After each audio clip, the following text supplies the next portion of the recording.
Sunday, Sunday, Sunday. Getting ready for church this morning. I've been up since about 3 o'clock today. I remember pastor back when I was in my 20s, like 24, 25 years old, pastor by the name of Bob Rourke, who was probably in his 50s or approaching 60s at that time, talked about as you get older, you just don't need as much sleep. And I can remember him talking about waking up at 3 o'clock in the morning.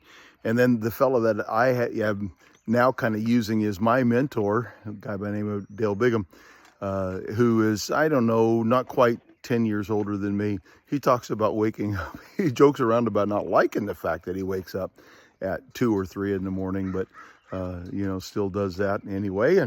And I don't know, about 2 years ago or so, maybe 3, I started doing that. I've always been one who slept really well, and I still can fall asleep well. I sleep peacefully and joyfully every night, typically, but it has gotten to a place where very, very often I wake up at 3 o'clock, 2 or 3 o'clock in the morning, and usually 3 o'clock-ish, 3 or 4, I will wake up. I'll get out of bed.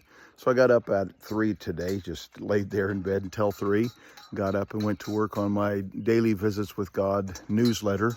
Almost have it finished now, and so it's like 5 o'clock right now, and my wife is up. I've showered and worked on my newsletter, just about got it done, and almost got it completely published and some of those things.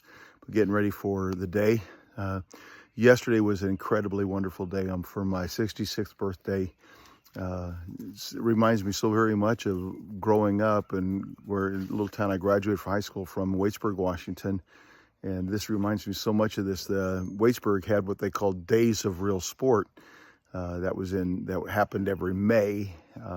In this Prospector Days here in Republic, and just they closed down the main street. They had basketball games on Main Street. Let the kids walk their dogs. They called it a mutt strut. My youngest grandson, walked the dog down Main Street, or it's Clark here. But the basketball games, the small town parade was just incredible. Just people and businesses in the town, and fella from the church was out doing face painting and a little bit of a fair going on, and with some booze and stuff. Next year I'll have some booze in the fair, most likely. This year not quite set up for it. I have everything except for my books. The inventory of books is not here quite yet, so by Friday I'm hoping to be in the Friday market with my books.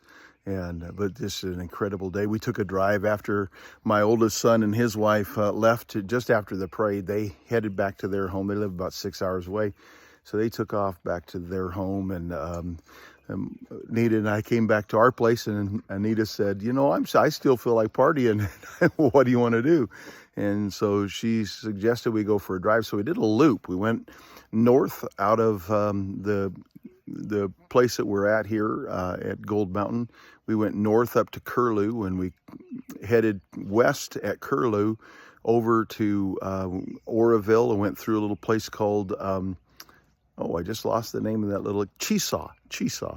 And Chesaw has about the biggest thing in town is the rodeo grounds and a little store there at Chesaw. And then out down to Oroville, which we'd never been to before. Looked like lots of apple country, just a nice little town. Oroville looked like a very nice little town. And then from there went south down to 97, down to Tonasket. And Tonasket turned east again on Highway 20 and came back to Republic. It took about 3.5 hours. It's a beautiful, beautiful drive.